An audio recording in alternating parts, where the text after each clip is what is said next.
All right, folks. Definitely glad to be here with y'all on a Monday afternoon here at the radio show with Marc Lee, which of course is airing on IBM.TV, the internet broadcast media. So we are definitely glad to be here with them and part of their family. So definitely always glad to have that going on. And of course, I've had the chance to talk to them about a number of things on the course of the last few days and some of the shows that have aired here. We've actually had the pleasure of talking about the importance of voting and getting out there and voting, because we do know that that is almost a month from now. So a very important type of subject to talk about on a regular basis. And of course, we are also dealing with the pandemic and all that is going on in the concerns of people's health and in those regards. So definitely a lot of things are going on. Also, we're having, of course, different things happening in the sports world. Unfortunately, the team that I root for, the Milwaukee Brewers, slipped into the playoffs with a horrible record, and they then made a quick exit, but went to school in Milwaukee and became a fan of theirs. And then, like I said, I was rooting for them, and they made a quick exit.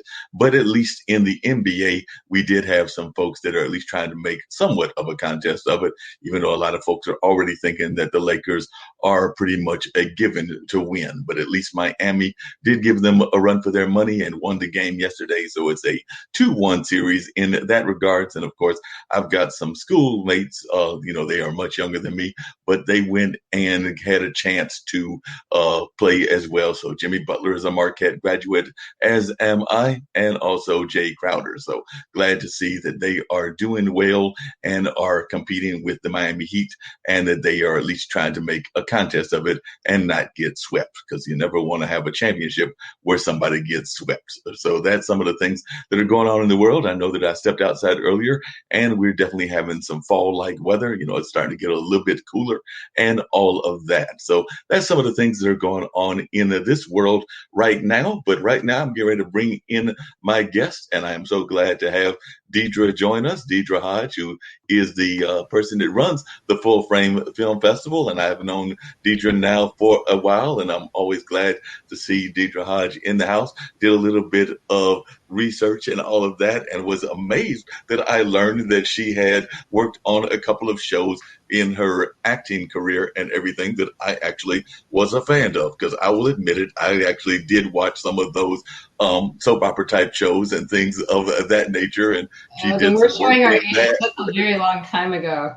Yes, I know it was a very long time ago and all of that, but you did work on that, and you did work on the Star Trek set as well, another show that I am a big time fan of and all of that. But now you're doing the work with Full Frame, and as you know, I am a big fan of the Full Frame Festival. You've done all kinds of amazing work with that festival. I know that this year was difficult because of the virus and all of that, but y'all did find a way to make it work virtually. So I'd love to hear you talk to folks about how y'all made it work this year, what the plans are possibly for next year. And of course, I do want to explore a little bit about how you even got into the world of documentary filmmaking and the world of acting and some of the other things that you have done. Because like I said, when I did the research, I was amazed at some of the things that you did.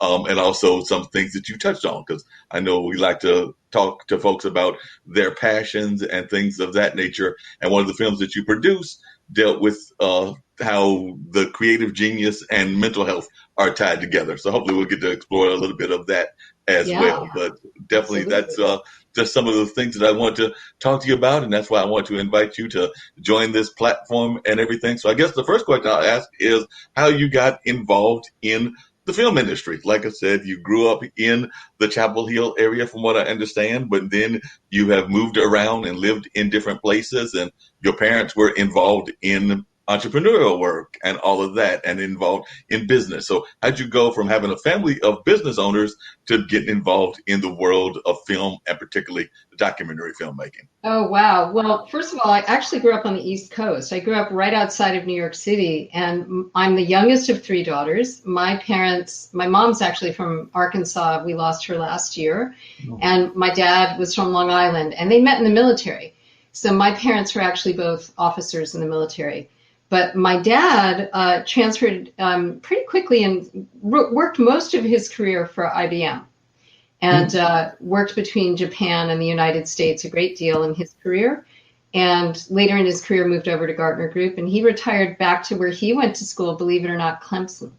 So he went to Clemson and wore a leather football helmet. So that's how long he's been a Golden Tiger.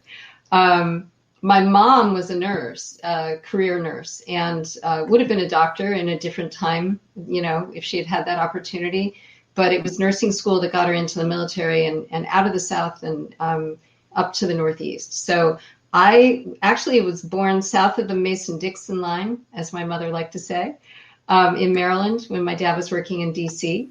I grew up in Connecticut, and I just always knew that I wanted to be able to affect change in the world. And I had certain talents that lent themselves to going into school to study acting and music. And so I did that. I went to SUNY Purchase, which is a state school, State University of New York. Those years were called the SUNY Mafia because I went to school in the same year as Edie Falco and Stan Tucci and Ving Rhames. And so it was a very creative time in that program. It was a conservatory program. I went right out of school and went into acting, but tired of it relatively soon. I left New York. I went to Los Angeles, where I met my husband. And documentary at that time was still not as popular as it is now.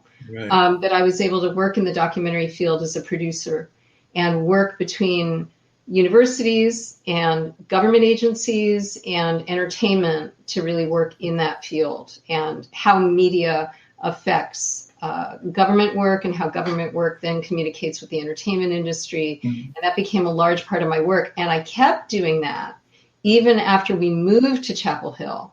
And we actually moved to Chapel Hill in 2006 for my husband to run Playmakers Repertory on the campus of UNC Chapel Hill. And he is a Tar Heel.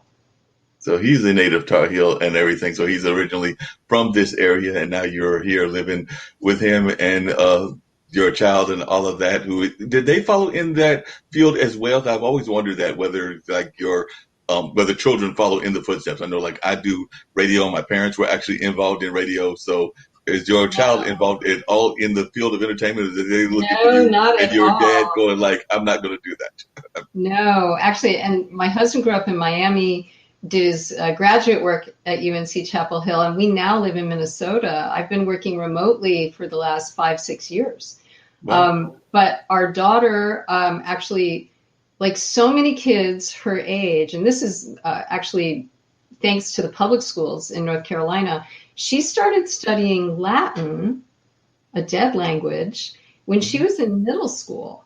And I think our kids have Harry Potter to thank for that. Okay. A lot of them became interested in Latin and things like that. So she's actually a classics anthropology major. She can tell you anything about the ancient world, and she can read Latin. She can read ancient Greek. She's not at all like us. Not at all. Wow. God bless her. But she's been to every full frame and she loves them. Yeah, well, I'm a big fan of Full Frame, as is my dad and a number of my friends and all of that. Did you ever think that when you were working in New York and Los Angeles that you would actually be involved as much as you are in the documentary world? Was it always a passion with yours? And how did you first get involved in the acting world? Because like I said, I do know that you did a little bit of that quote unquote Hollywood kind of acting and everything, but was it always a passion of yours in terms of being involved on the acting side and then coming into the producing side, or was producing something you always wanted to do? Or how did you get involved in producing? It's a really good question. First of all, the leap from college to acting was easier because I was in a very high-powered conservatory. So the agents wanted students like that right out of school. So I very quickly signed before I graduated, and then moved to LA. And it was actually on a series I was doing, a very long time series, that the executive producer said to me, you're a lovely actor, but you're really a producer, because I tend to see the whole, and really good actors see their role. So they see that part of it, but I tend to see things from 30,000 feet above. So I see the whole picture and how they intersect together really well. It's just how I'm wired. And he had suggested I become a producer, and I put it in the back of my mind because I was working and I was, doing okay. And I had the opportunity. I kind of got bored with the acting. I was getting older. I was married. I wanted to have a baby. And an opportunity came to me to produce a film that was a documentary that dealt with tobacco use in Hollywood. And so I was able to use all the people I knew in LA and gather them together to make this film. And we had Sean Penn and Ted Danson and Rob Reiner and, Christy Turlington, and a lot of people came on camera.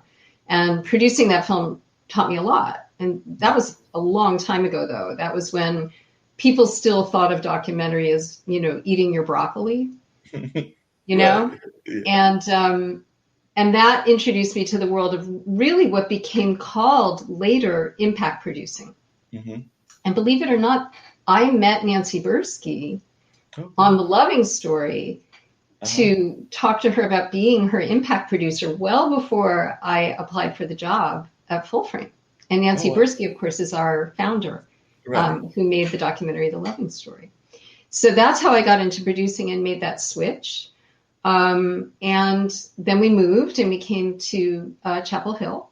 And at that point, our daughter was 6 years old when we moved.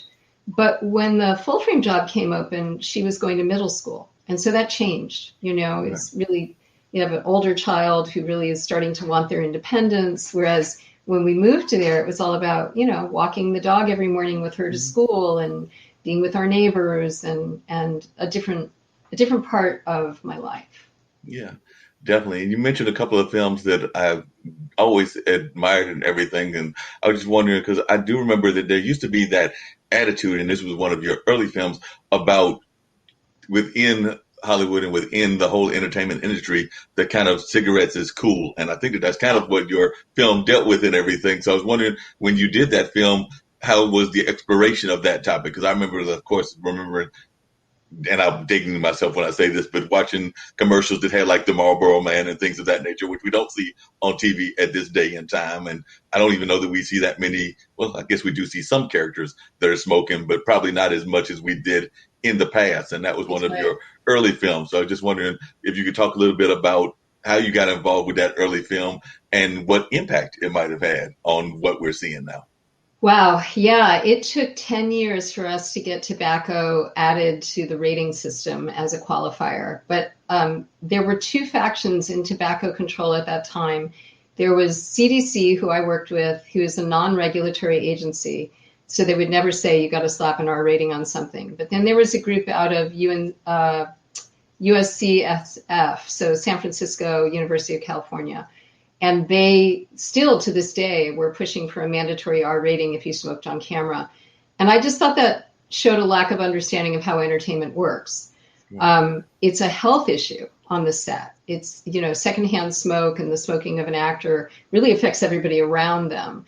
And so what we decided to do was go about talking about that issue, taking into account two things. One was censorship. And what censorship means in the entertainment industry when you're told that you can't do something in our country on camera, and what a chilling effect that can have on creativity and on that business, frankly. Mm-hmm.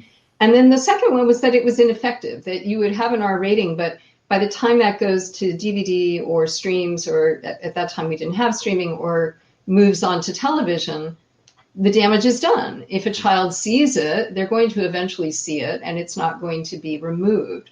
So that R rating was a false way of getting it done. What we did instead was, by gathering together really powerful people in entertainment and talking directly to the entertainment industry, the film got distributed within the studio system. And the studio system started to rewrite how they wrote scripts and reviewed scripts for tobacco use. So it was a lot of going between health agencies and government agencies for me, and then going back to the entertainment companies and having a discussion about, how does this work for you? They don't they're very different types of companies, and they don't speak well to one another. And so my job was sort of to be that interpreter in between.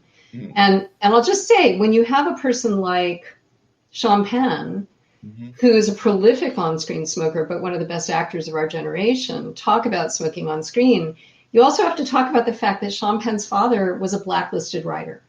Wow. And when I would go around to universities with the film, I discovered that many young people didn't know what the blacklist was. Wow. And so, re-educating young people that, like, there was a time where you could be called, you could have your job taken away. Mm-hmm. For what you put on screen, for what you talked about. And I think, it's a lesson to talk about today of what does it mean to censor work. And we see that in many different aspects now with media ownership. So it's a background that I have in the business part of what we do. Yeah, definitely.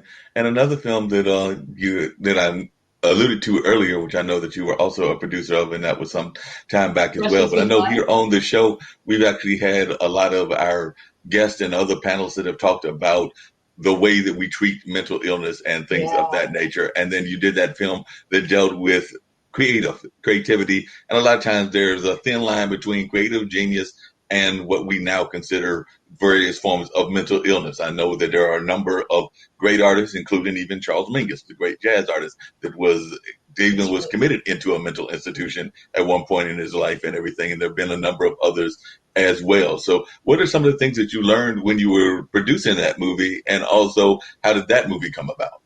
So that movie came about, a neighbor in Chapel Hill who is now no longer with us, asked me to meet this young man, Philip Brubaker, who was the director of that film, who was very open about his own bipolar disorder.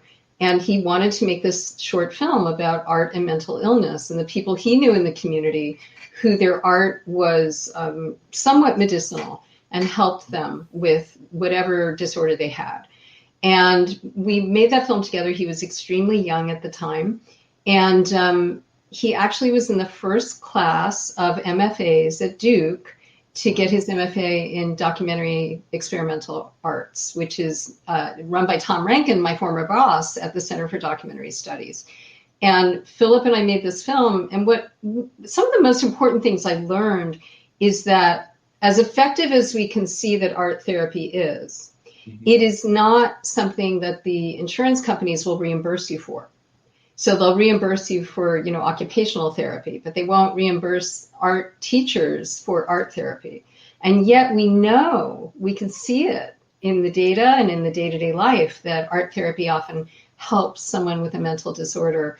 It helps them organize their lives around something and gives them a task that a part of the brain becomes more organized around.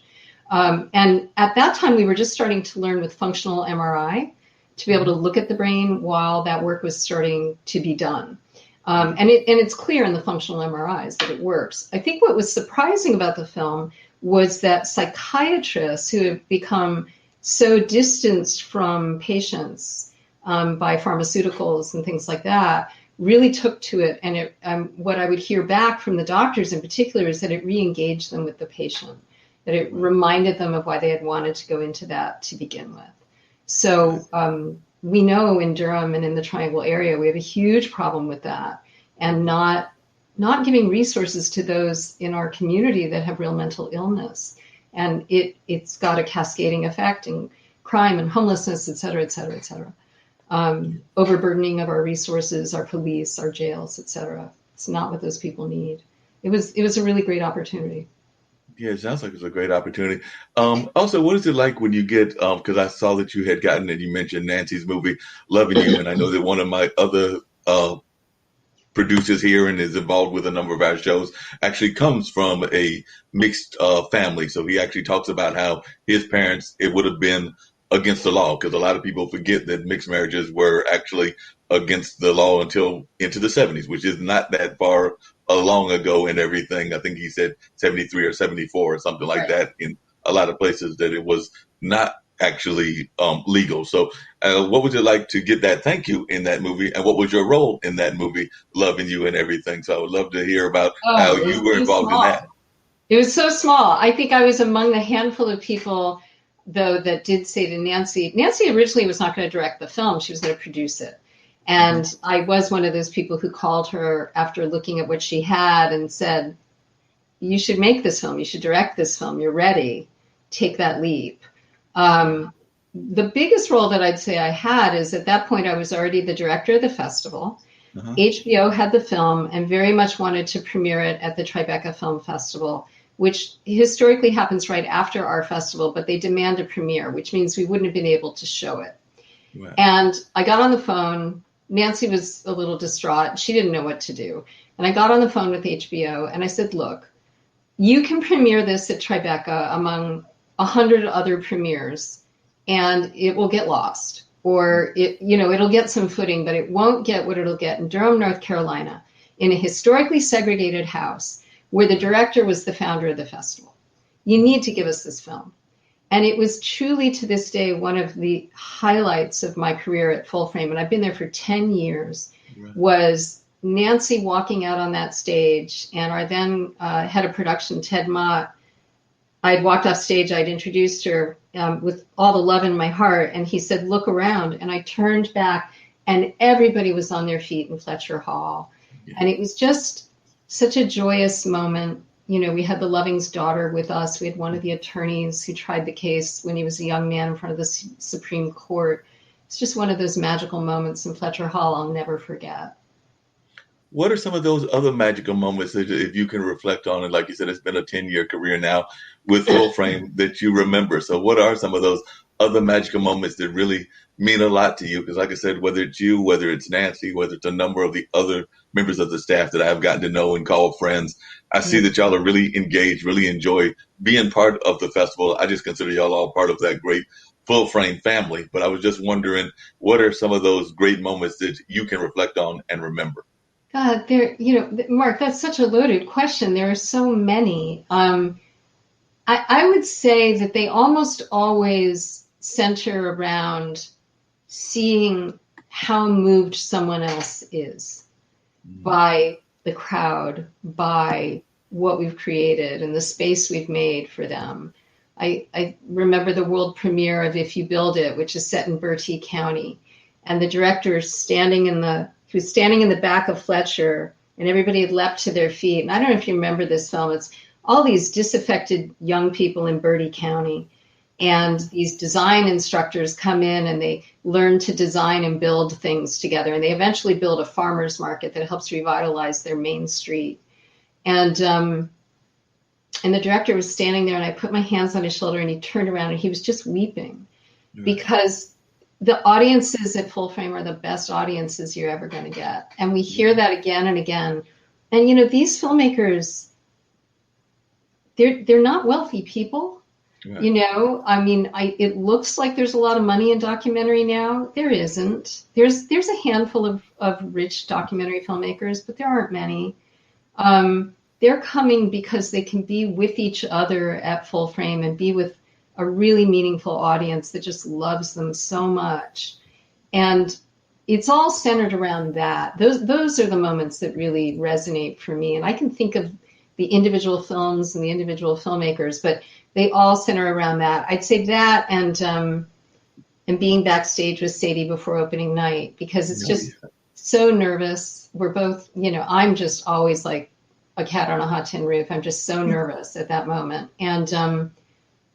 And it's been 10 years, and she's been a colleague and a friend for all that time. And in particular, I remember the year my daughter was going to college, and she was having her first daughter, and she was pregnant, and just that sort of sitting with me, like, I'm about to send my daughter off, and you're about to welcome your daughter in, and those are just really beautiful moments. I'll always remember.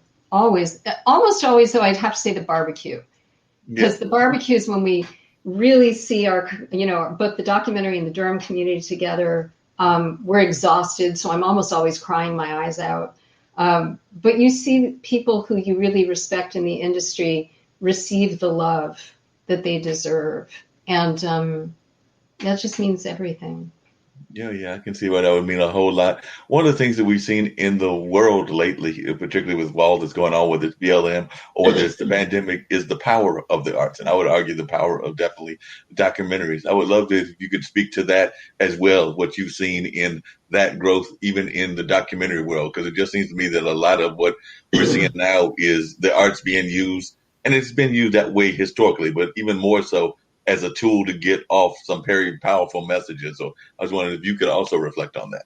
I think documentary, it's such a big question. A couple of things. I think documentary, because it still only represents like less than 1% of the theatrical marketplace. So it's still, as much as it's out front now, it's still actually not the largest moneymaker of the entertainment industry. So there's less risk. Right? There's less financial risk there. So we've seen women, people of color, et cetera, get more opportunities in documentary than historically they've had in Hollywood. But I also think there's an immediacy. So as the technology of filmmaking became something that was digital and handheld, documentary really benefited from that in a way, and so did news journalism, in a way that other parts of the industry were slower to follow. Mm-hmm. And so it democratized the industry to a certain extent, that I could be out on the street and grab my camera and capture this thing immediately, right? But there's still a discrepancy, and there's a historical colonialism in documentary, even from the very first documentary, which we look at, which we're all taught is Nanook of the North, right?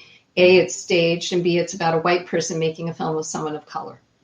And so, again, documentary is the entry point, I feel, for the whole industry to make the change happen. So not just filming something and showing the world, hey, we need to change, this is important. And that can be any issue from climate change to race to gender, right? I mean, world peace, you name it. But I think it's also about how we make work and who gets to make the work and who gets to tell whose story. I think that's a little more immediate in documentary. Documentaries don't take years to make. Many of them do, but by and large, they're a year or two in production, not, 5 years going through the studio system. So it's a more pliable platform in many ways. And I think all of that came together to a sweet spot. Now, we have problems with that too, in that the content providers are becoming the content makers as well. But that's what happens in all of entertainment.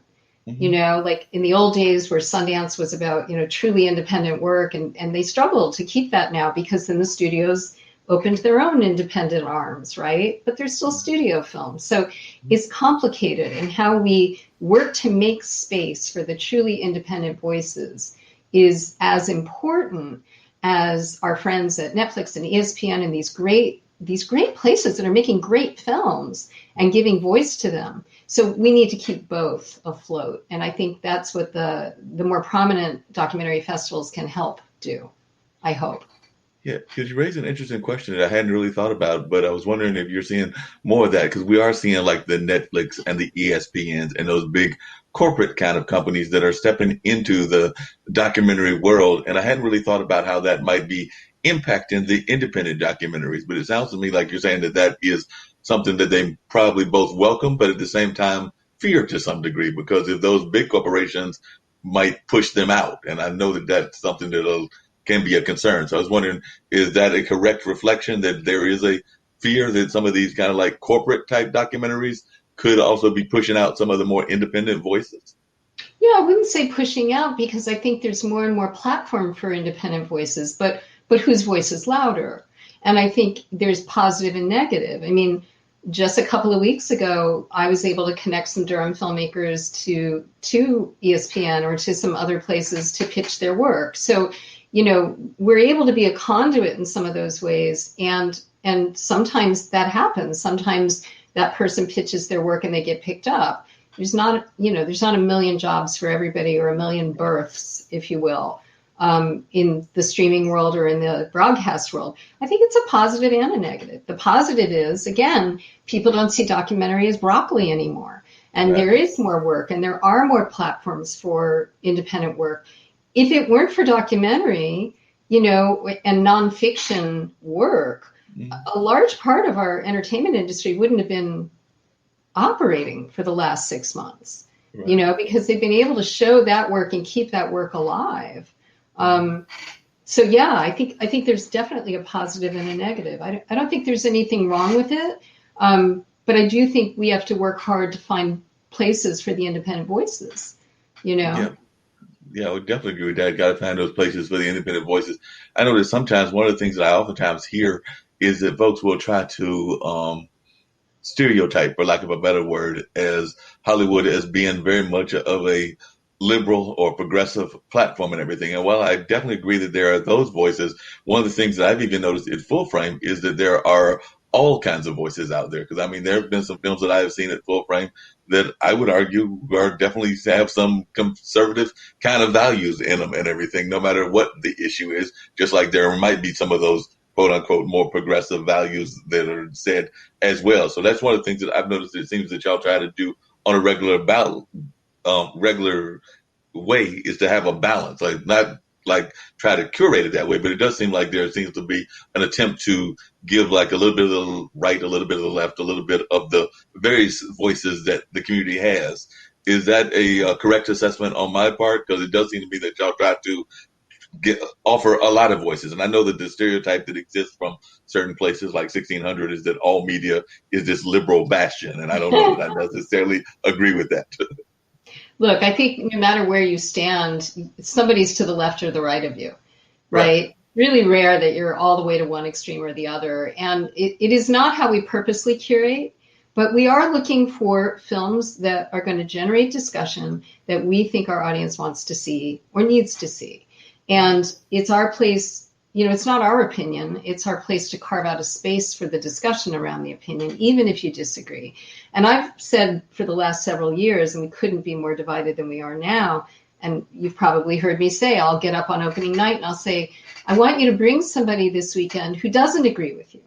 I want you to bring somebody who you don't share an opinion with. And we've lost that. We've lost the ability to have a discussion where we're not fighting to the death over an issue.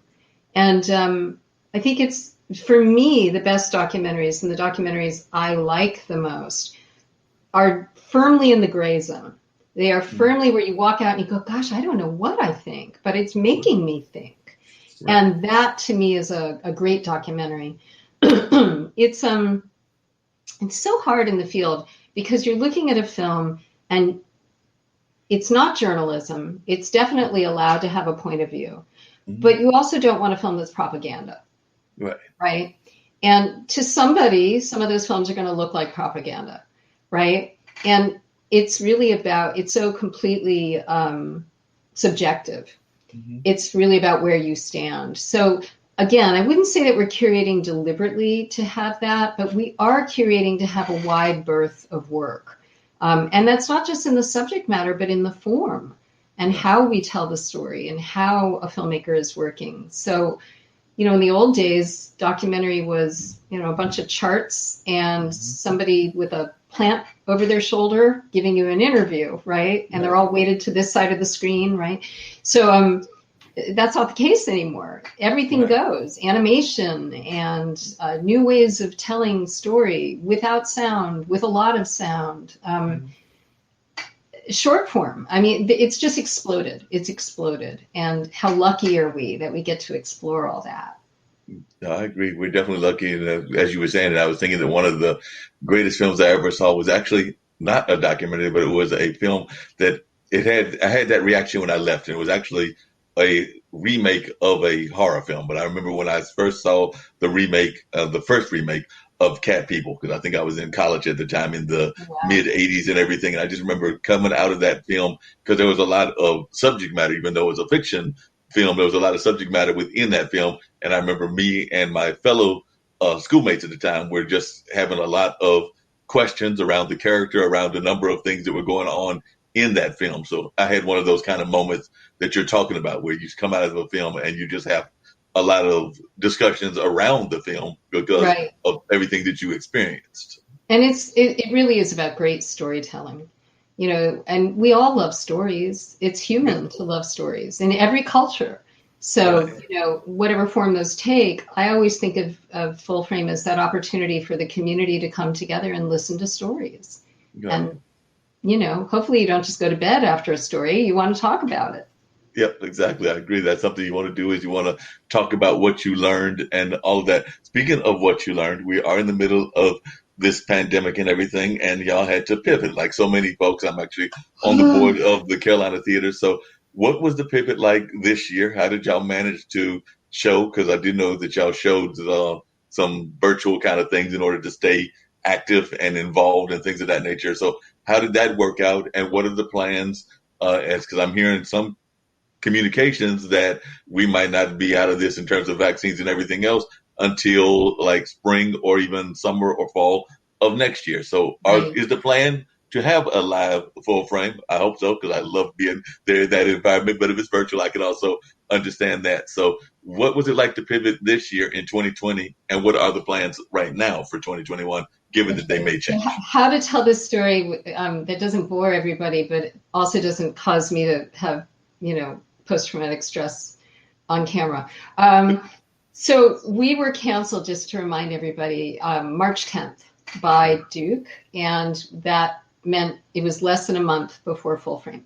Full Frame was scheduled, I believe, to launch April 4th last year. And we're always that first week of April. So we were next to South by Southwest. We were one of the major festivals canceled, the closest to when the world shut down. Right. So in other words, everything was ready to go, and we had very little time to pivot. On top of that, we had a staff person who was leaving and another person who was also going to leave later. And because we are employees of Duke University, we're under a hiring freeze, so I can't refill those positions. And Sadie, of course, who's our artistic director, would have been fine to have an April festival, but she was also having her second child. So in the pivot, we were losing people just that were expected to be lost. So there were only a handful of us. Add to that our new marketing director, Emily Foster, who I adore, who I stole from Milwaukee, the Milwaukee Film Festival, and I'm so happy we did, and Lisa Moore, who is our head of development. They had never been through a festival before with us, so they hadn't had a go. So all of that just sets the tone for you of what we were dealing with. It was a really impressive move by a great team of people. We met the next morning and we started triaging who needs to be connected with first, second, third, in what order, and what are we saying. And then everybody went about doing that. There were certain things, though, that we couldn't do quickly because the world hadn't adjusted yet. So, for example, as you know, we're an Academy Award qualifying film festival. Right.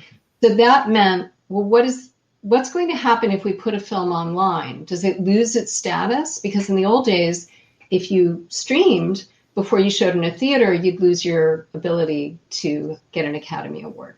Well, the Academy just hadn't met yet. I mean, they hadn't figured that out yet.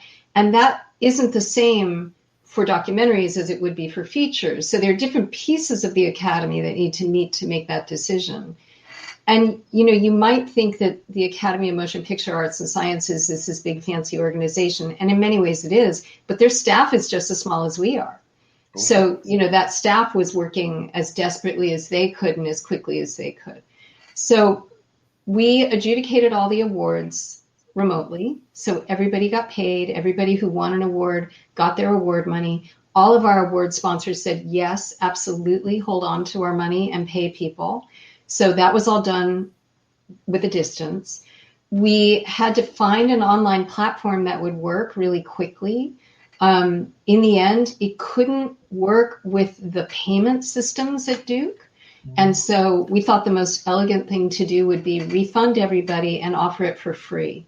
Okay. Because the other thing that we didn't want to do is we didn't want to open it up for pay, in other words, to charge tickets to the whole world, because our role as a festival in the festival circuit is that those films are coming just to show to this part of our audience.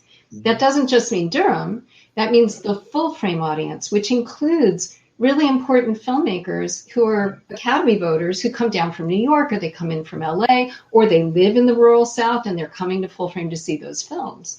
So our audience is made up of many different sectors and segments, and we had to somehow figure out how to capture that, get the right security around those films, honor our sponsors and our agreements, and move all of that forward as quickly as possible. And we wanted to move it forward before AFI docs in DC took place, who had more time to adapt, and also before the end of our fiscal year, which was June 30th. So that's how you saw what you saw roll out. Right. There were some happy discoveries in that. So one happy discovery is it's clear that there are people who really value our curation and don't need to come to Durham, and that won't sabotage our audience. So in the old days, if you had asked me, if you could put this online, would you? I'd say, well, no, I want people to be in downtown Durham and, booking hotel rooms and going out to restaurants and all that. We have room for both audiences now. That wouldn't have been true 10 years ago. So that's number one. Number two is the technology. The technology has changed since even March when this all happened, right? Yeah. There are new platforms emerging that are better for Q&As and things like that. Mm. But the last thing I'll add is that our teacher program, which happens at the festival, just exploded. It absolutely exploded in a positive way. So instead of having 6 Durham public school teachers come to the festival, we now have 5 different components. The next one will be on October 21st. It's still completely free and underwritten by Mary Duke Biddle and other donors.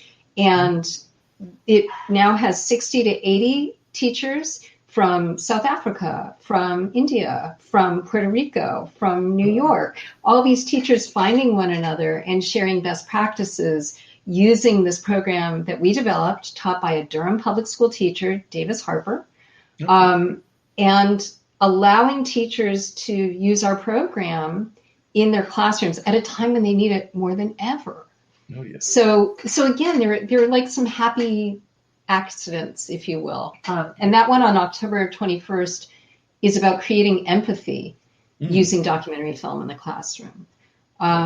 So just we're learning gobs and gobs and gobs. Yeah.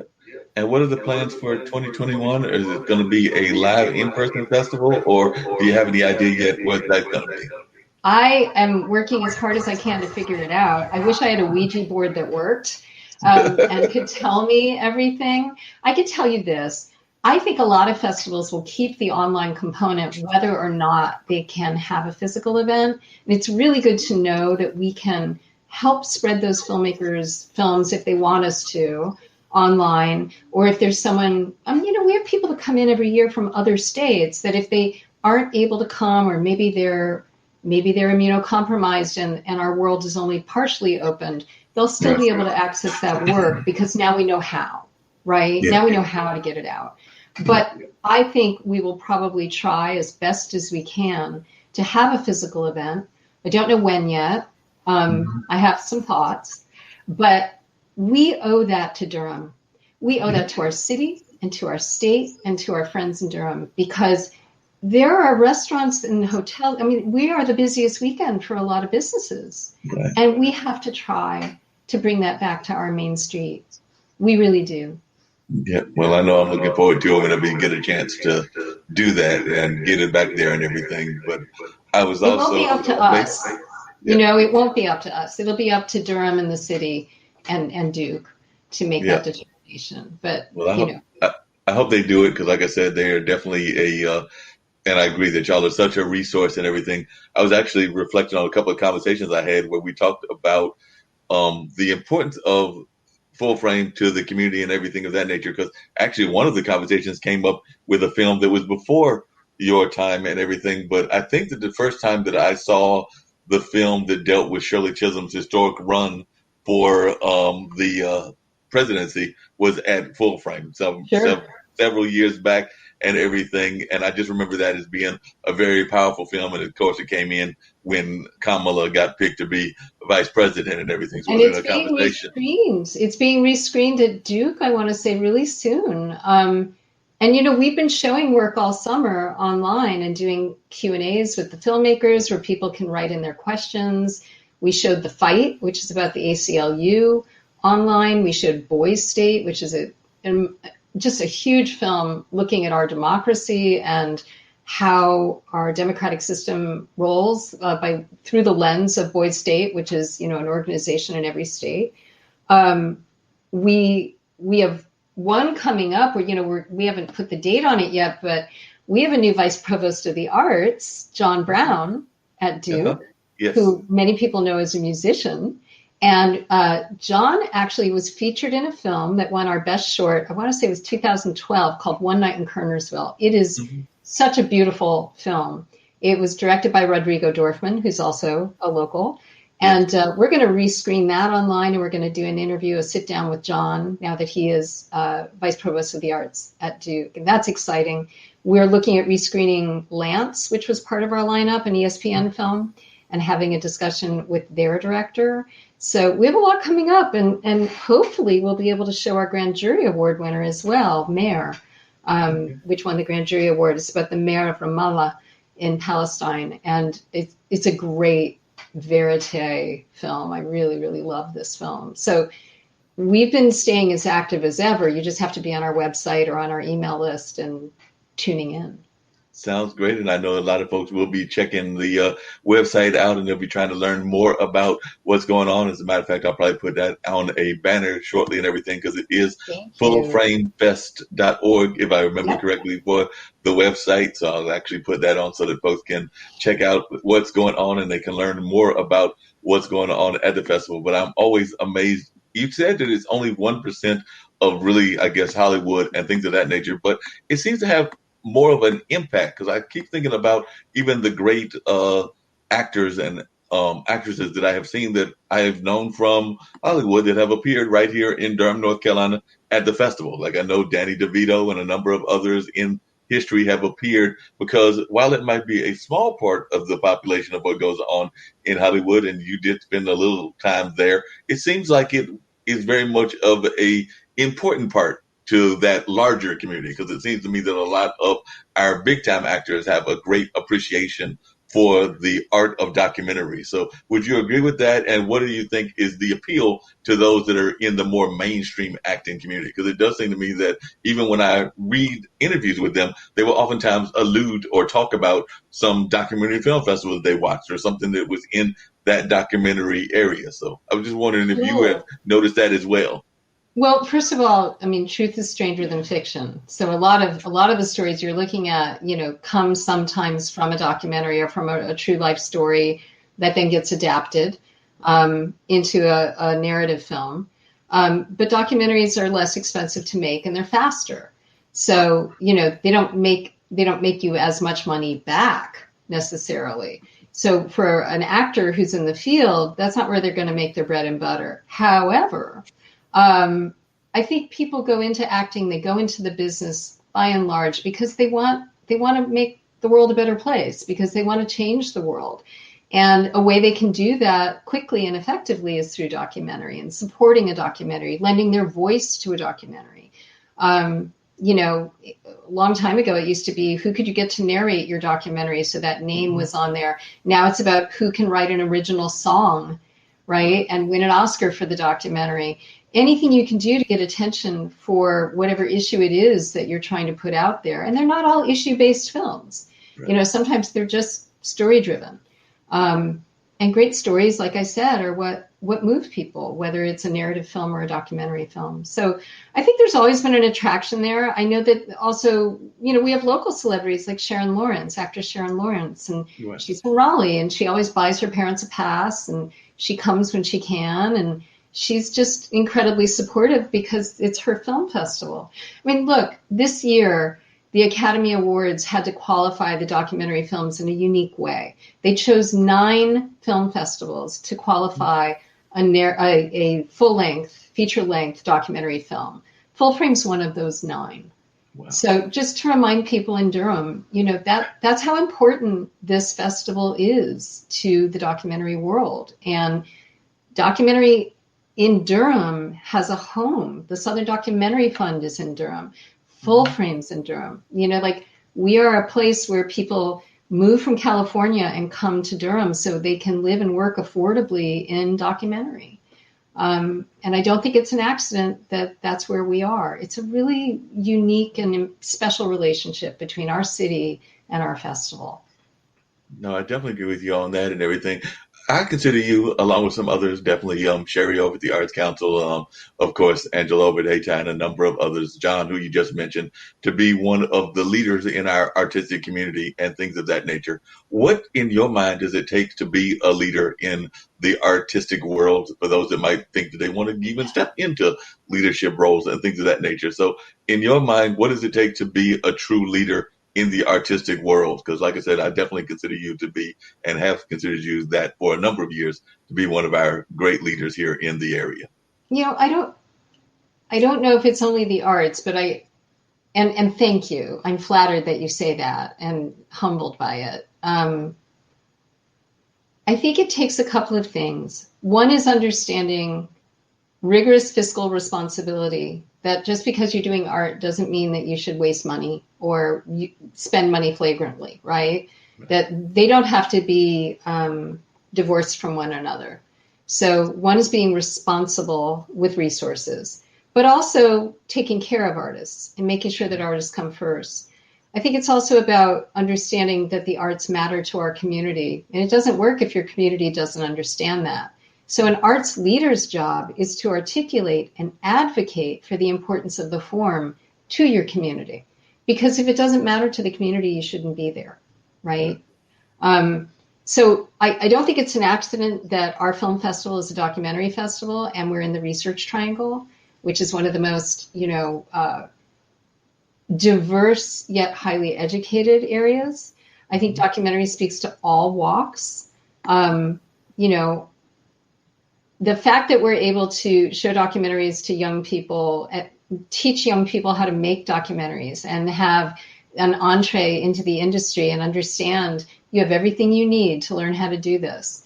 That's really exciting to me. And the fact that we're then tethered to a university and a center that teaches documentary in all forms. I think being a leader is that. I think it's saying we matter and we're a good buy. But you would have to ask all those other great people who you mentioned, because it really is about passion and responsibility. It seems to me it's about passion and responsibility. And I did see that thing that you said on another interview platform, and I don't even remember which one it was, but you also talked about the importance of teamwork. And I've noticed that with one of the things that you definitely are very much about. You mentioned Sadie, and there's a number of other names that you mentioned as well. So it seems to me that one of the other things that's very important with any of the artistic groups is that concept of teamwork. So I'd love to hear you talk about that importance as well, because I know that with the Full Frame Festival, it can't be done with a team, and you definitely have one of the most amazing teams that I've ever seen in action. Thank you. I wish I could take responsibility for every one of them, but they're all geniuses in their own right. I'm really glad you said that. I think, one of the interesting things is you remember when the tech bubble started and they were all like, oh, we work in this different way. We bring together special talents and we come together and then we disperse and we do it. We only bring together the right people for a short period of time. That's what the arts have done forever. Right. I mean, think about it with music, right? I'm going to do this gig. I really need a great bass player for this particular gig. So you're going to come in for this gig and then you're going to go away. I think it's about recognizing who's best at that job. And we, of course, have a small full-time team.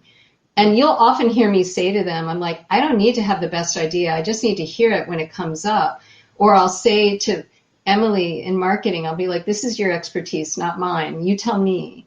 So it's really just being the hub of that wheel with all those talents who are really, really good at their job. Sadie is one of the best curators in the United States of documentary film. It would be folly for me to come in and say, oh, that's okay. I'll program the films. You do something else, right? When you have this amazing talent with you. Same thing with Lisa Moore, who's come in. She's such a great thinker around development. She has horsepower for days, and the way she thinks about the work and the way she keeps it organized. Dan Partridge, he's been with the Center for Documentary Studies for 20 years. Someone who understands not just the work, but how the work can be presented and how to stay organized. And lastly, Chris Everett. And Chris is a filmmaker. He is so important in our community. He understands audience building. He understands social media. He understands youth. He understands so many different aspects of the work that we do. So we have an amazing team, but it's also those seasonal people that come in and the companies that we work with that, again, I'm not worthy. If we bring in a sound person, they're the ones that hear better than I do. So it's just, from the Durham Hotel to the Marriott to the Convention Center to Fletcher Hall and the Carolina Theater, all of our partners, American Tobacco, these are just amazing partners that we have that all come together to make Full Frame what it is. And I'm not even mentioning Duke. Right. There's just, and it's such a team effort. And I take that from city manager all the way down, to the bike cops who are, around our landscape. I mean, it's every single piece of Durham is activated to support that team. So thank you for saying that. Oh, no problem at all. It's just the way I feel about it. Like I said, I've definitely always thought that the festival is an amazing festival. One of the things that we've talked about here on this platform and everything, and I just wanted your thoughts about this, is the arts and the importance of art. And I sometimes think that too often, both on the academic and on the, and I mean both on the lower academics, like grade school on up to college, that we don't get enough support of the arts from our greater community. So I was wondering, do you think that as well? Because I sometimes think that we need to have more thought around critical thinking and around the importance of art to the development of critical thinking. And I don't know that we do enough of that in our academic settings. And I wish that we did more of that. I know that y'all do a great job in terms of teaching and making sure that the college kids learn about documentary film festivals. And I have another question about documentaries shortly, but I was just wondering your thoughts on the importance of arts to education. Well, that's part of why we built Teach the Teachers, because what will often happen is a documentary film will come into the classroom and it will have a study guide attached that was written by a very well-meaning, PhD. But that PhD hasn't seen the inside of a classroom, if ever, in a very long time. And so what that program does is enables the teachers to write their own study guides. How do I engage with the film from my own point of view, knowing my students, my classroom, my schedule. The public school system is not built for arts education in any way, shape, or form. And it just gets more and more bureaucratic, and it's no individual's fault inside of it, but it's a very difficult system for art to thrive in. I think DSA does a great job of it, Durham School of the Arts, and we have great students that come out of that program and come into School of Doc. But we also have students from Jordan, we have students from Southern, we have students from everywhere. In Durham, in that program too. I think what they miss is that arts teaches teamwork. Yeah. Like nobody makes a film by themselves, not a great one, right? I mean, you can make a film on your iPhone and cut it by yourself on your iPad or on your desktop, but really it's about teamwork and everybody having a role. Just like we just talked about with the festival, right? Somebody who's really good at camera and somebody who's really good at sound and somebody who's really good at editing and somebody who's really good at graphics. And together you make a great film. It's not how we're set up in the public school system. We're not even set up to take a group of kids and bring them into Fletcher Hall and show them a film. No. It basically takes a papal writ, to get the buses and to figure out lunch and to figure out when those buses have to turn around to go get the next ride afterward. And, then do we go into each individual school? It's really, really hard. So one of the silver linings right now of the remote learning is being able to disseminate that information out through people who are at home, and they can watch it on their own time. They can connect with their teacher in their own way. The teacher can connect with our expertise on their own time. So I think, again, I'm hoping we're all going to learn from this pandemic and how we've had to pivot to take lessons forward things that have worked well and repurpose them for our new world. But yeah, I think that's the case. I love documentary in education, because if you have a non-traditional learner, they can maybe tell you that story visually better than they can reading a book. Right. Or they can, they can hear it differently if they watch a story about it. And that should be just as valid as the student that can read a text and write you a paper. Yeah, no, I agree. And one of the things you just alluded to, and I was wondering, because that was going to be my next question, is sometimes you'll hear people that say that, just like they used to say they don't like Shakespeare, that you'll hear folks say that they don't like documentary films for whatever reason, like they think they're too stiff, they think they're not creative enough, or they might give you a variety of reasons. So when you hear folks that tell you that they don't like documentary film festivals, and as an advocate of documentaries, what is your response to them, and how do you try to get them to understand the importance of documentaries? Well, if they say they don't like documentary festivals, I simply say, well, you've never been to Full Frame. Because I don't know anybody that comes that doesn't walk away going, I mean, literally, people just, once they come, they have a great time and they come back. That said, I think in terms of documentary, I will generally respond by saying, what's the last documentary you watched? Mm-hmm. And I think part of the flip side of having so many wonderful documentaries available to us now online is people don't have a roadmap of how to choose. So how do you choose that documentary? And that's where places like Full Frame become important. And a lot of those makers, like ESPN, know that, and they put our laurels on the film. Mm-hmm. So if you were watching The Last Dance, for example, about Michael Jordan, and the commercial came up for the film about Lance Armstrong, you would have seen, official selection Sundance Film Festival, official selection Full Frame, because people know, oh, well, if Full Frame programmed it, maybe I should watch this film.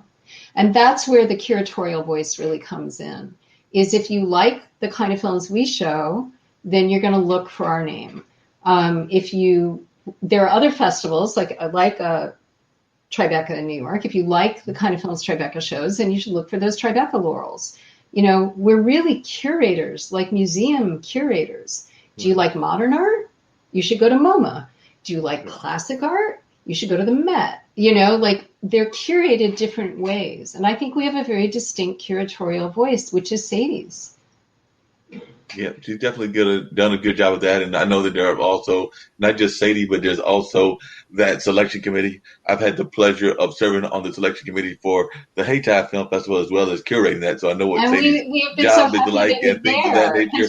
But I've had friends that have been on the selection committee, including my friend Stephanie McLean and Daryl Stover. I'm still lobbying you and Sadie to get me to be on that selection committee for Full Frame at some point or another. So I got to get on that selection committee at some point so I can add that to my list of laurels of my own. Amen. Yeah, the selection committee. So there's a selection committee and a programming committee, and then the programmers. So you have the selection committee, which is very large because we have about 2,000 films that have to be vetted a year. They go through the original round of those, every film watched by at least 2 people all the way through. And then you winnow that down to the programming committee, which is smaller. And then finally, the programmers who make their decisions based on those recommendations. And, some of that work we're inviting, so it's not in competition. We're finding them at Sundance or at IDFA, which is in Amsterdam, and then inviting them in. We're not quite sure what level of content, not in terms of how good it is, but how much content will be available right now. Mm-hmm. We haven't opened submissions yet, but there's been a lot of production that got shut down.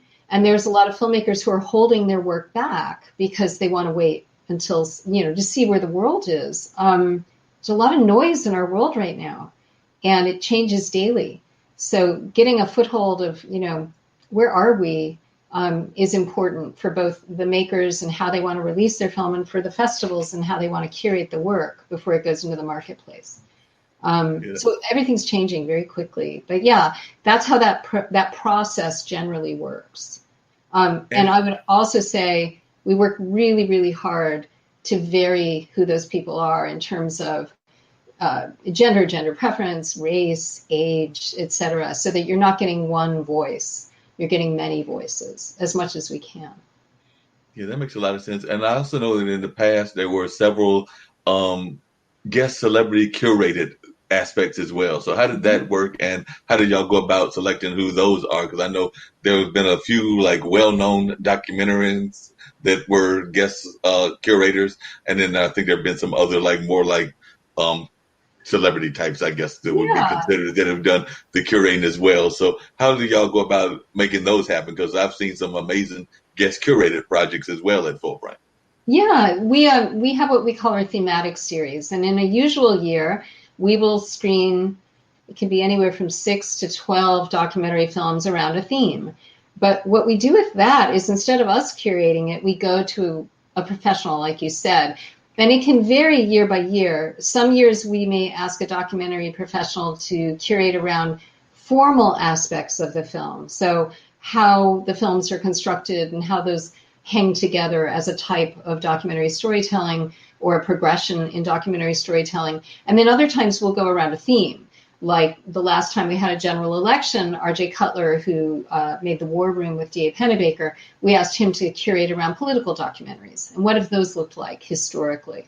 So it can vary whether it's thematic or formal, right? They'll look at the form. Those are generally decided by myself and Sadie. And sometimes it happens because we have a filmmaker who comes to us and asks to do it, and we keep them in mind until we figure out it's the right year, there's the right slate of film for them to work with, et cetera, et cetera. But it's become something that people love to do. And you get these great filmmakers who'll, mention it to you and say, I know you do that thematic series, and I just was curious if that could be something I could do, and so that's how it happens. It's not written down. It's not written in stone anywhere. It's generally about ideas that come to the fore, and then thinking about, well, who would be a really good person to pull those films together with. And it's a lot of work, then we have to arrange to get the films. There's a lot of scholarly writing around it in our book. But it certainly is a unique feature of Full Frame. I don't really see it elsewhere. Yeah, definitely, I can see that. Who would you consider some of the great documentary filmmakers that you may consider that? There's a long list of them, but I know when I think of them, I think of people like, of course, D.A. Pennebaker and Michael Moore, who's actually been making quite a bit of news because he's got some interesting theories about what's going on with Mr. Trump and everything. But those are two that I think are some of the great filmmakers and everything. But I was wondering, in your mind, who are some of the great documentary filmmakers? Anybody who's screened a Full Frame. I'm a huge fan of Penny. I'm an unabashed fan of Penny. I think Julia Reichert and Stephen Bogner, who we just honored at our last festival, are the most incredible pair. She's so important just to our field and women in general in the field. And Stephen's work as a cinematographer and short filmmaker is stunning. I love Marshall Curry's work. I'm a real fan of Leo Chang's work. I'm a huge William Greaves fan. I mean, there are just so many people. I like Spike Lee's documentary work. Roger Ross Williams, who I think is a revelation. Ramel Ross, who I think's work is amazing. I think there's an enormous amount of women in the field that I love. I'm a big Barbara Koppel fan. I was my whole life. I like Katie Chevigny's work. There were a lot of women who moved between producing and there are editors I love, there are producers I love, there are directors I love. Like I like the field more broadly than just the director. And so there are a lot of people out there who I think are important to the field, and their voices are important to the field. It's hard to pick just one. I mean, and also there are new voices in the field. We're going to have a speakeasy. We have these speakeasies that we usually do at the festival, and we've been doing them since we shut down. We did one on putting your film out, now during COVID, that had some really important voices, including Ramona Diaz, who's another great filmmaker. She made Imelda, she made Motherland. Her film right now is escaping me, which is embarrassing, but we showed it. So Ramona Diaz was part of that discussion. We also have a speakeasy coming up called Black Frame, which is a program we're going to start with Mark Anthony Neal and Jasmine Cobb at Duke. Eventually it will mean teaching an entire semester around one Black filmmaker's work and then bringing that person to Durham and showing their work downtown during the year. But, you know, Stanley Nelson and his whole cadre of filmmakers through Firelight have been mentioned in that. We're going to do our first Black Frame as a speakeasy. I don't have a date yet. And we're hoping to join us or some of the new voices in documentary that are using new formal ways of showing their work who are Black. Jatovia Gary, for example, Garrett Bradley, who won the CDS Filmmaker Award this year. Again, Ramel Ross, who won our Grand Jury Award with Hale County this evening. There's an entire new lingua franca in Black filmmaking that I think these three filmmakers in particular embody in their work. So there's an enormous amount of that kind of exploration that we want to keep doing. And again, it's hard for me to say filmmakers of all time or filmmakers now. There's a lot of work I love. I have a very broad palette, if you will. Well, that's a good thing to have that broad palette and to have that kind of background and everything. Do you feel that there's I remember there was a push in mainstream Hollywood about trying to get more voices in leadership in the women's community and in the African American community, but it seems like it's not as much of a push in the documentary world, probably because it might be a little bit more democratic than, say, some of the mainstream movies. Or is there need to be a push to have more women like yourself in leadership roles, even in the documentary world? Or how do you feel that we're doing in that world? Thank you. I think white women in particular have been privileged in leadership, at least at the executive director level. I don't think in filmmaking it's equal yet. And I don't think it's nearly as equal for people of color, particularly women of color. And I think that is something the documentary field is on fire about. In fact, Naomi Walker, who used to be at the Southern Documentary Fund, was the first person who I heard use the term "nothing about us without us." And we are trying as curators to figure out how to assess that information, because of course the film comes to us done. So how do we decide, well, who are you to tell that story, right? Who are you that you had enough people around you to be the right person to tell this story? And is that the question to be asked? And I think those issues are very, very important right now, and they are being discussed. In fact, there was a Ford Foundation report that came out early last week about that very issue.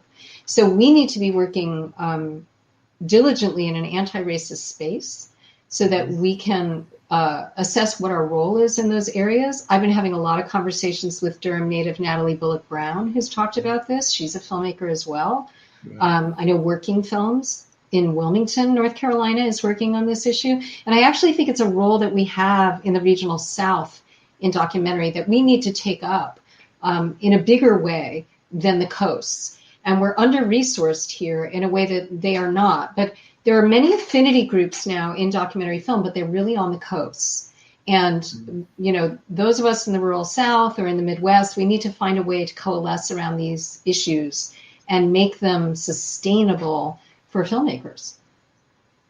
Yeah, that makes a lot of sense. And we've got to do a lot of more of that work and everything. It also seems that in all the matters that are going on, whether, like I said earlier, whether it's Black Lives Matter or whether it's the pandemic that we're in the middle of, or whether it's our own economic downturns, that we're seeing a lot of documentary filmmakers that are using that platform even now to talk about the issues of now. So are you seeing a lot of that in what you're seeing as well? And what kind of projects do you have coming up? Because like I said, I know you're usually busy working, but I'm sure that you've got some production that you're also working on of your own. So what do you have in your own space outside of Forefront? Well, starting with me, the answer is no. I've tried to stay away from, and I generally try to stay away from looking at friends' work or colleagues' work because it really impedes the ability for the film to come into full frame clean. I don't want it to come in burdened by my efforts, because then it's very hard to say how it got into the festival. So I tend to stay away from that, and I give notes really sparingly on film. I often do it on narrative work because it won't conflict at the festival.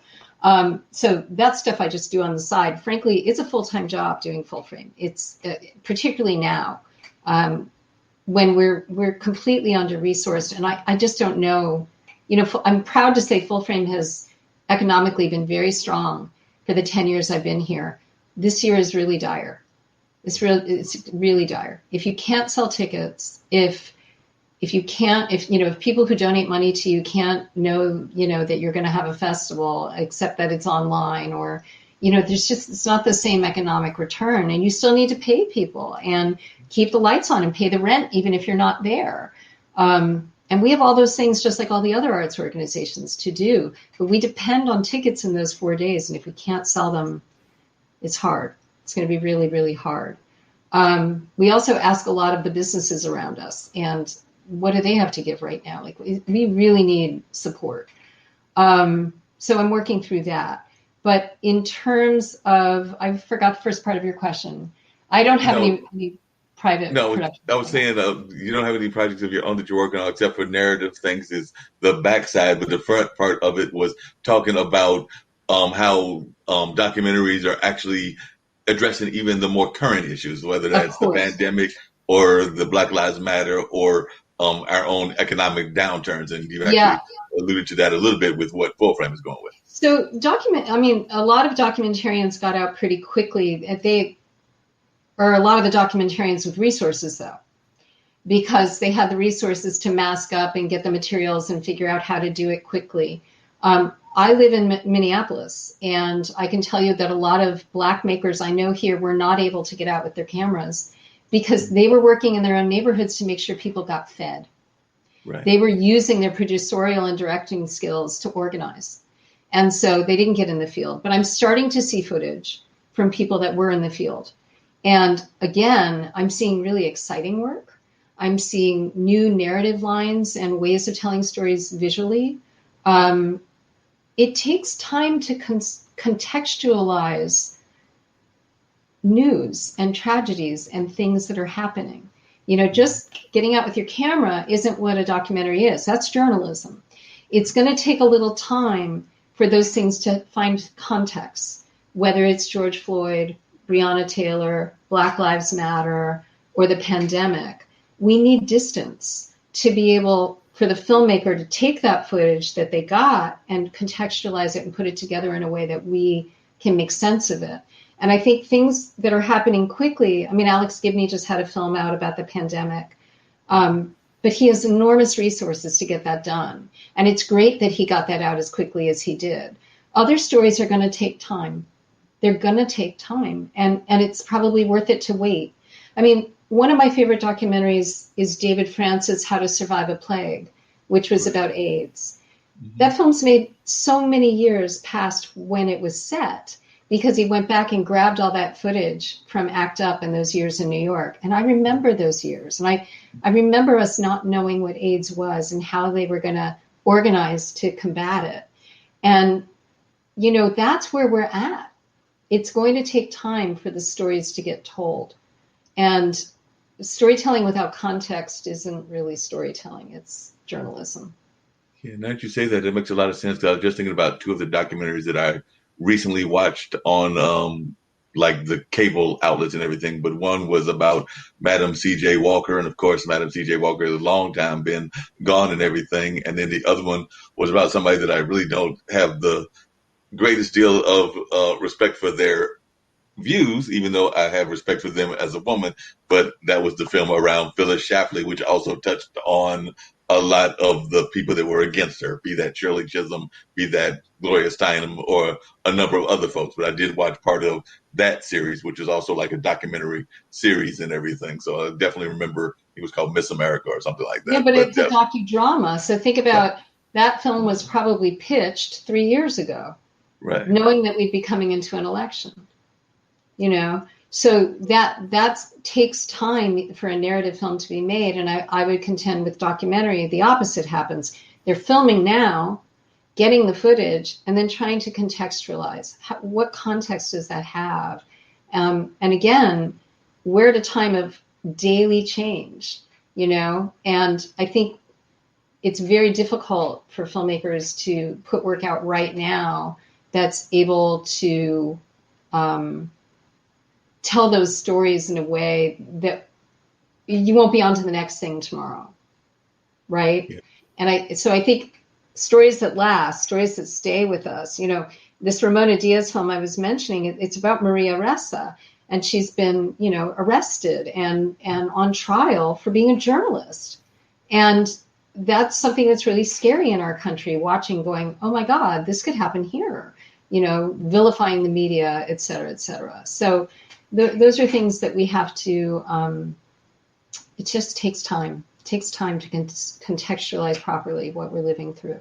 Yes, that makes a lot of sense. Speaking of contextualizing, I know that you just mentioned docudramas, and there's one that runs a documentary film festival.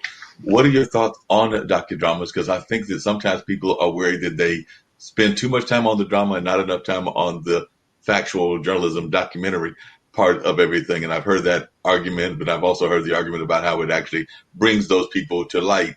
And then I'm going to mention something that I think might fall in that category, or some people might consider it more of a traditional documentary. But we just lost a great judicial person who I know that y'all showed the film at Full Frame. But I was just wondering if you had any thoughts about the legacy of RBG. Because like I said, I think that she's an amazing person, but I want to know your reflections on Ruth Bader Ginsburg and that film that was done about her. So yeah. So the first thing is, I'm not a docudrama specialist, but I will say I think fiction is fiction, and you should let it be fiction. And if people say, but that's not how it happened, it's like, right, because it's fiction. I just think that's what fiction is. And the biggest discussion around that was JFK, and I'm like, you know, Oliver Stone was exploring something there. It's read history. How about getting better at teaching history? And then we'll know the difference between fiction and history and docudrama. I think RBG was one of those great films, and I wish she could have been with us for that opening night. It is a wonderful opening night. Just as an American woman, she means everything. She means that I could get divorced and not be penniless. She means that I can have a job and insist on equal pay, even though we still don't have equal pay as women in the United States. It means that, you know, freedom, reproductive freedom for people who wish that in this country. It's just, her legacy is quite astonishing. It's quite astonishing. And there isn't one female or person who recognizes themselves as female today that doesn't owe something to Ruth Bader Ginsburg and her attitude about gender equality. I mean, it's very moving to me.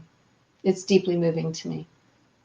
speaking of people that are moving, and this is somebody else that passed away, and I think that y'all have shown some work that at least featured him in some of the works and everything. I would also love to hear your reflections on John Lewis, who I know was before RBG, but definitely is another legacy person that we lost. And definitely I think that you probably have some reflections on him as well, and any of the works that might have shown his life story. Yeah, I mean, there's so many civil rights leaders that we've gotten to explore. And it's just a shame that where we are in their lives, you know, they're older people now. And so we are losing them at a time when we need their voices most. I think John Lewis is probably one of the most courageous and humble human beings that ever walked this earth. Dawn Porter, who, you know, whose work we showed Gideon's Army, we showed Trapped. She made Good Trouble, which was released this year. And I love Dawn. Dawn came and worked with our School of Doc students last summer. So she was a personal mentor to those students. I think that's a great film to look up. And her newest film, which is called The Way I See It, which is about Peter Souza, who was the official White House photographer for both Reagan and Obama, and took it upon himself to start a speaking tour about being the White House photographer and what that means to the office of the president. So she has 2 new films out, and she's a great filmmaker and somebody I like a lot, and I would look those both up. So both the John Lewis film, Good Trouble, and The Way I See It, about Pete Souza.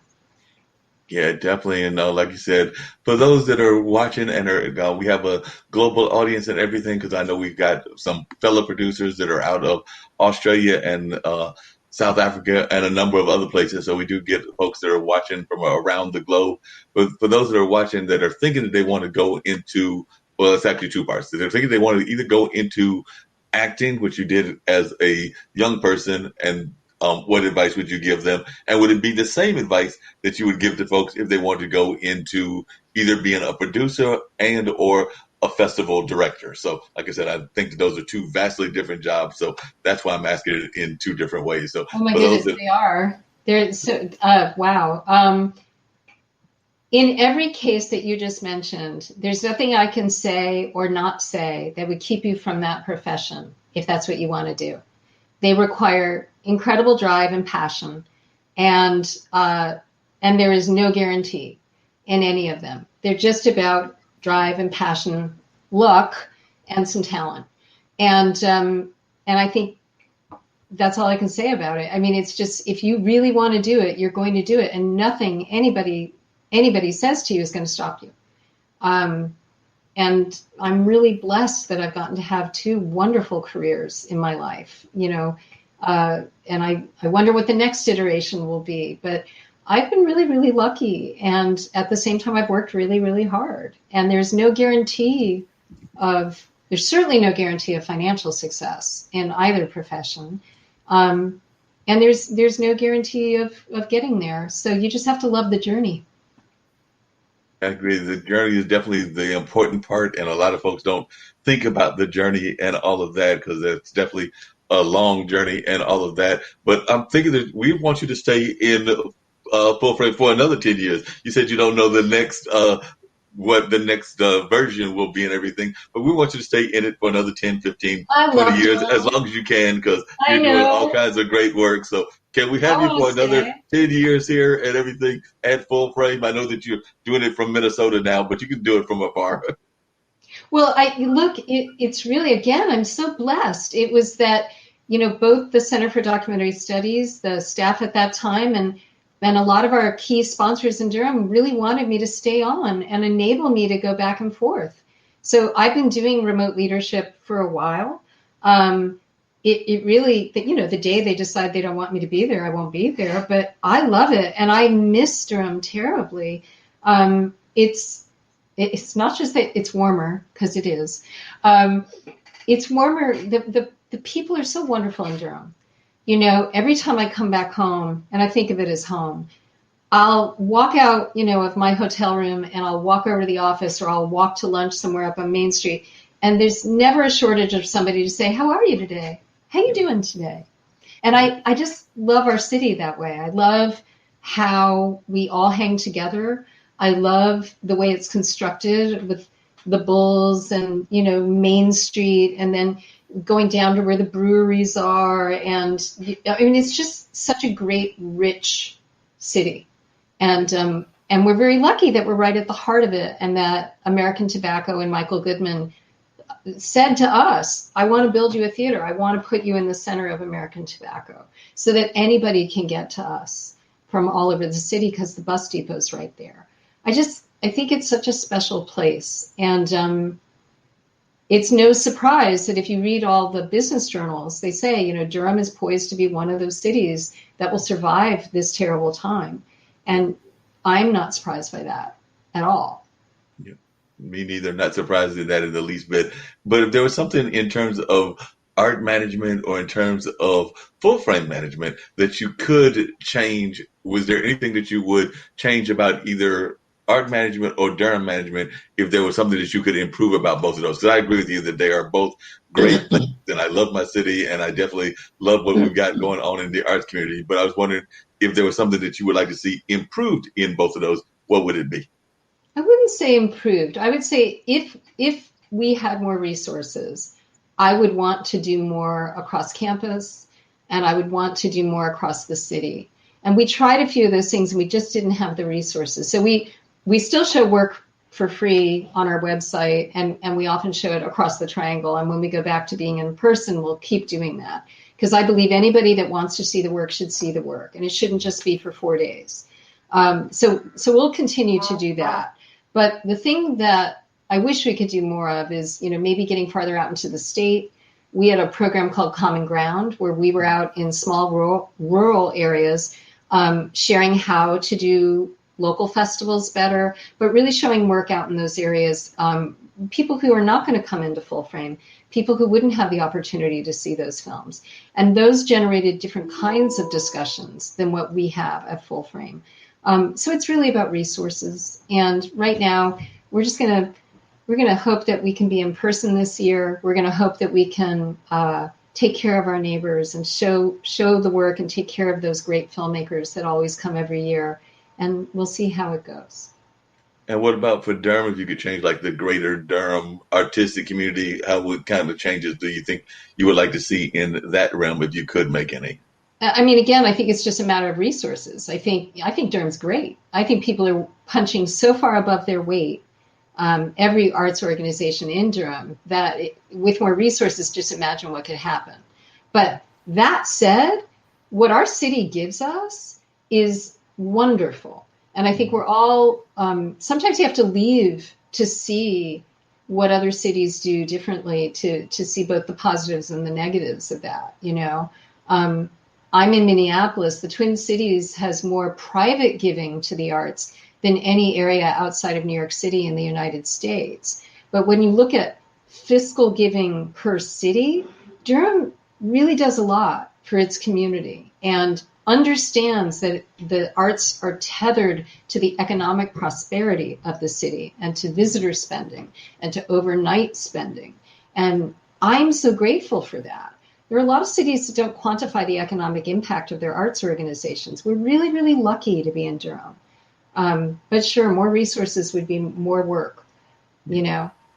And speaking of more resources, you had alluded to it earlier. I know that Full Frame, just like the Carolina Theater, which, like I said, I sit on their board now, is definitely sitting, have sat on it now for a few years, but is definitely involved in financial strains, as you just put it, and everything. So if folks wanted to try to find a way to help Full Frame, what would that direct appeal be, and how could they go about helping if they've got those resources, given that a lot of folks are struggling with their own resources, but maybe somebody's got some individual wealth or that's got some side money of some sort can find a way to help Full Frame. So what ways can they reach out if they've got that wealth? Maybe they got a trust fund or something that they God bless you. I think if you found yourself in a place where you could give, we have so many programs that are so important.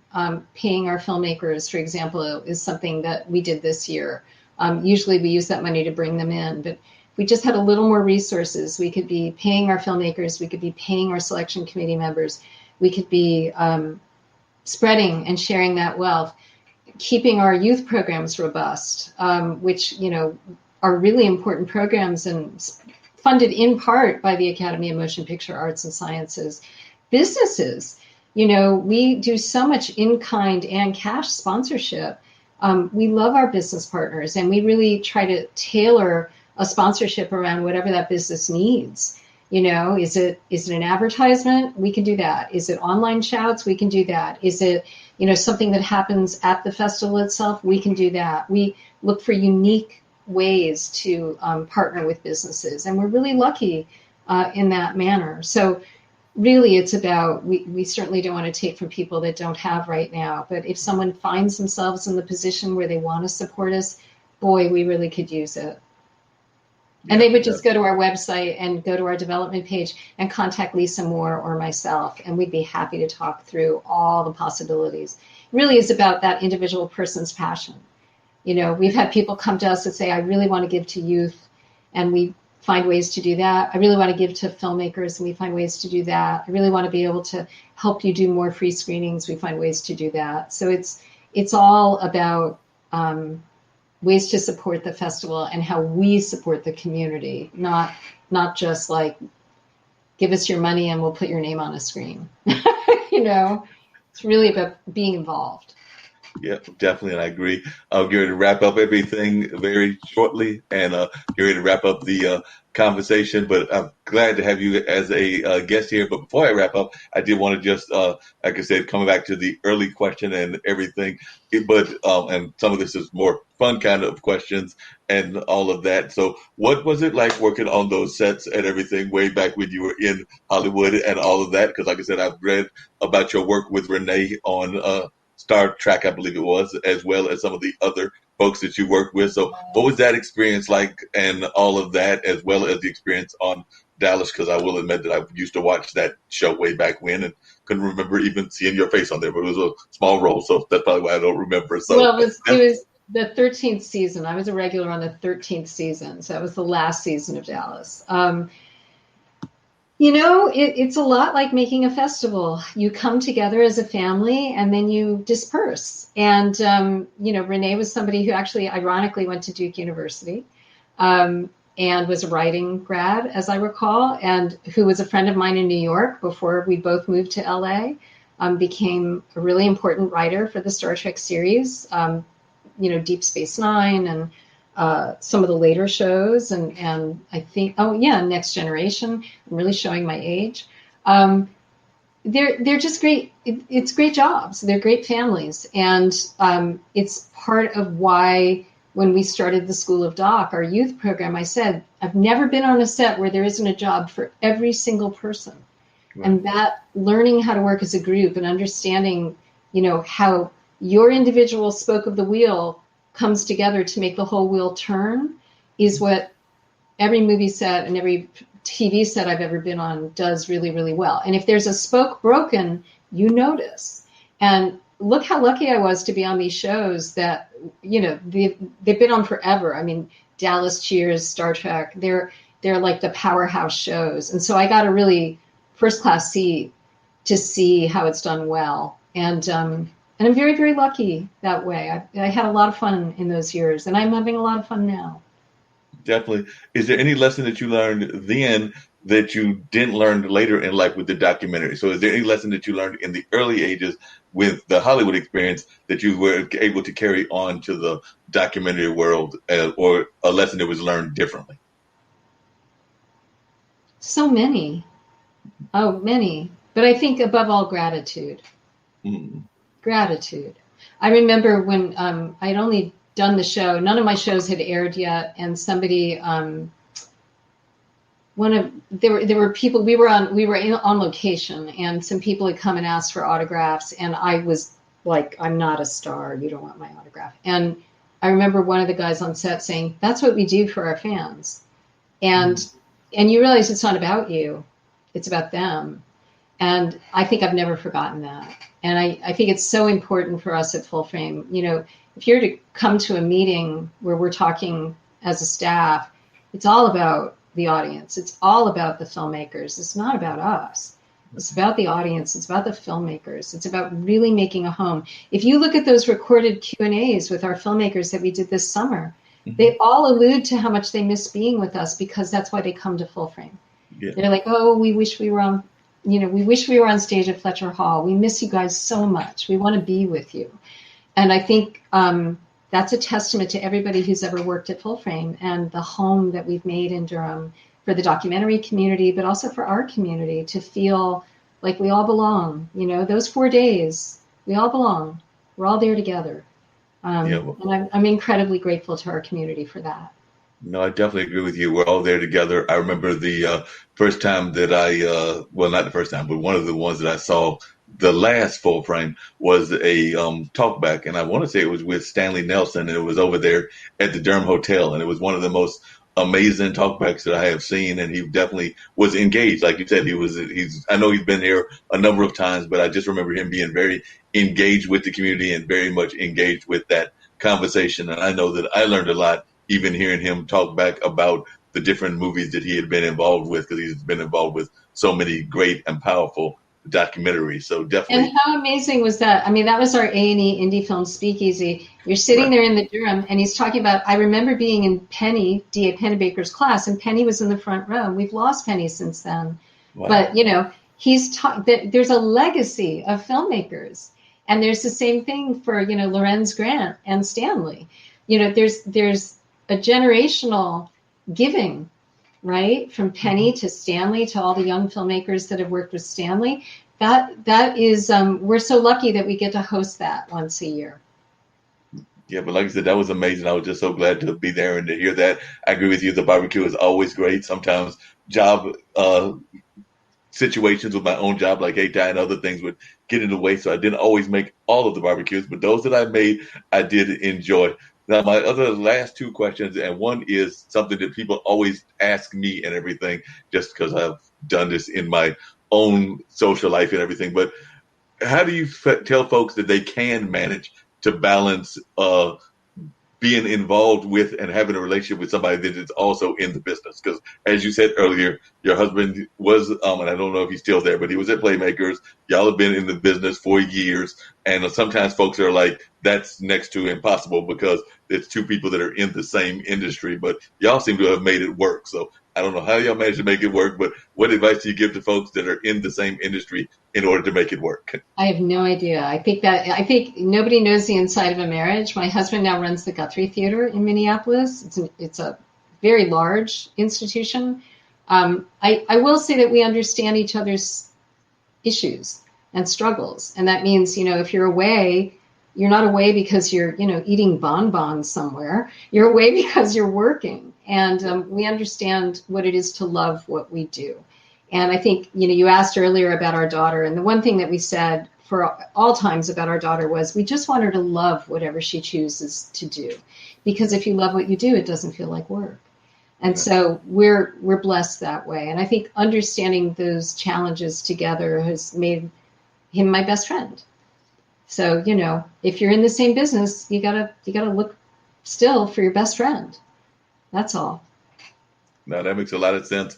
That's probably why I'm still single at 58, still trying to find that best friend and all of that. So that just me saying all of that. But thank you for having me. Oh, it was great to have you. The last question is, what advice would you give to folks that just in general? Well, I won't even say in the advice frame. You've already given so much advice. But one of the things that we like to do on the show is we like to give people an opportunity to give words of encouragement. Like we did celebrate International Peace Day, and it is a global network. So like I said, if you got any words of encouragement to share with people that are going through life right now, whether it's about the pandemic, their economics, the Black Lives Matter, the Me Too movement, just what going through life in general. And I do know that those issues impact even folks globally. So what kinds of words of advice would you give to folks that might be interested in just hearing words of advice from Deirdre? And by the way, Tim Sohn, a friend of mine from Philadelphia, has been popping in, and he did say hello. And Fernando was also popping in from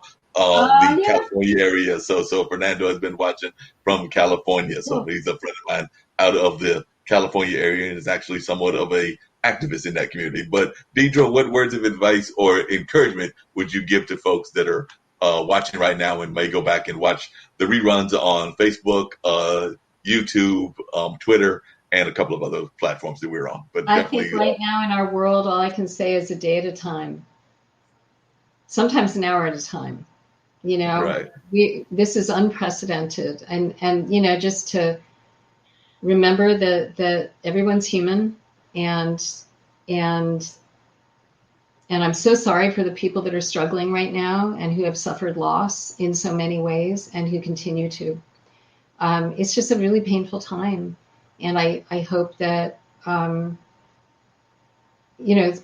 am not the person to give advice here. I don't think anybody has advice, but I feel for the whole world right now, and I just keep putting one foot in front of the other. That's all I know how to do, and I have extreme privilege, and I'm very blessed. So sharing that with others is the best I can do right now. Yeah, it makes a lot of sense, and I'm glad that you were sharing and vote. that. I've already voted, so I voted early. I'm allowed to vote early up here. I have gone, did it in person. Vote. Whatever you do, vote.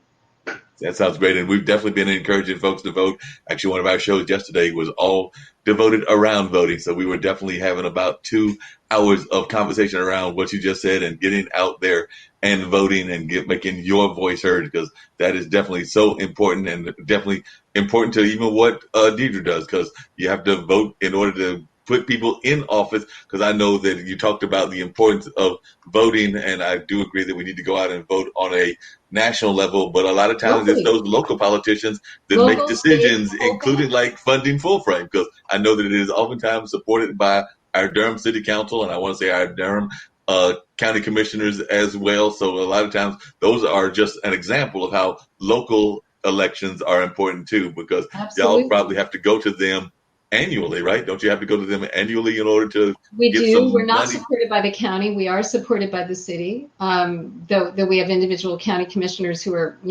fans of the festival. And we're supported by the state. We have a state arts council, so the state legislature is so hugely important. and the federal government. We get all three support. We were a lucky recipient of the CARES grant. So yeah, who you vote for matters, and how they share those resources matter, and how they help our individual communities matter. You know, who the police chief is, all those votes, it all matters. And you know, I love how active Durham is in that. I love how Durham really, you know, talks to one another and supports one another by and large. You know, every city has its problems, but I'll take Durham any day. No, I agree with you on that. And we definitely miss you here in Durham, even though I you're miss you in too. the... I have to go. I actually have a call I've got to jump on, but I am so grateful that you had me on your show. Thank you. No, I was glad to have you on the show. You're an amazing person. I've always thought of you as being not just an amazing person, but as far as I'm concerned, I consider you, as well as Sadie and a number of the other members of the staff, as friends of mine. So I consider y'all to be friends and allies. And like I said, I spent some time way back in the 80s in the Midwest when I went to school in Milwaukee. And I know that there are some Minnesota connections, because even Noel came from Minnesota down to the Carolina Theater and everything. So I know that there are some other Minnesota connections. And actually, my favorite football team is a Minnesota team, and I will acknowledge it, because even though they're doing horrible this year, they're like 1-3 or 1-4 or something ridiculous that folks in Minnesota are probably hiding underneath rugs and everything else, not wanting to acknowledge them. But ever since the Fran Tarkenton days, I've been a Viking fan, and I'm not one of those unloyal fans. I'm a diehard fan, so I'm sticking with them through the thick and thin. So it's bad times. It's got to get better. So I'm still thinking with them. But Deirdre, it was so great to have you here. I know you got to get off and get on your phone call that you've got elsewhere and all of that. Last, as I said, the last one was the last. But if you've got any words of advice for documentary filmmakers that are watching right now that you want them to know that you haven't already shared, this is the opportunity to do that. So anything it's like, just like I said before, you just got to keep going. Nothing you can say or won't say will keep a documentary filmmaker from making that work. That is very true. So once again, I do appreciate you for being on. It was a great conversation. I'm going to bring up our theme and all, and then that will wrap up the show. If you can stick around for a minute, because I know you got to make that other call as soon as I hit this end broadcast, then I will just say hello.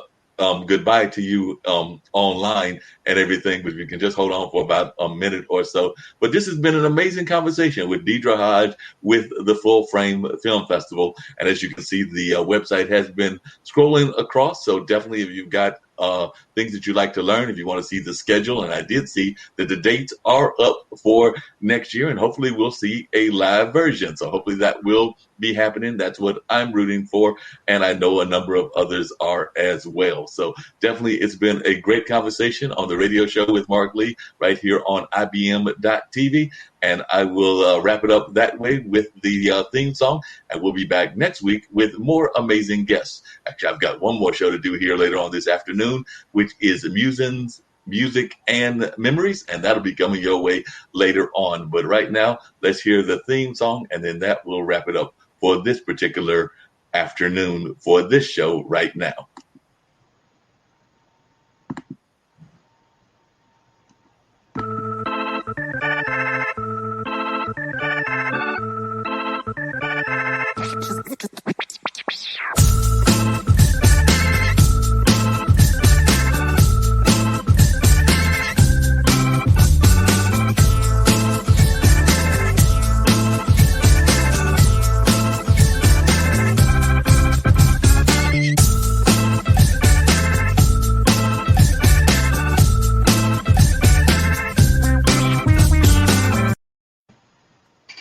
I gotta go.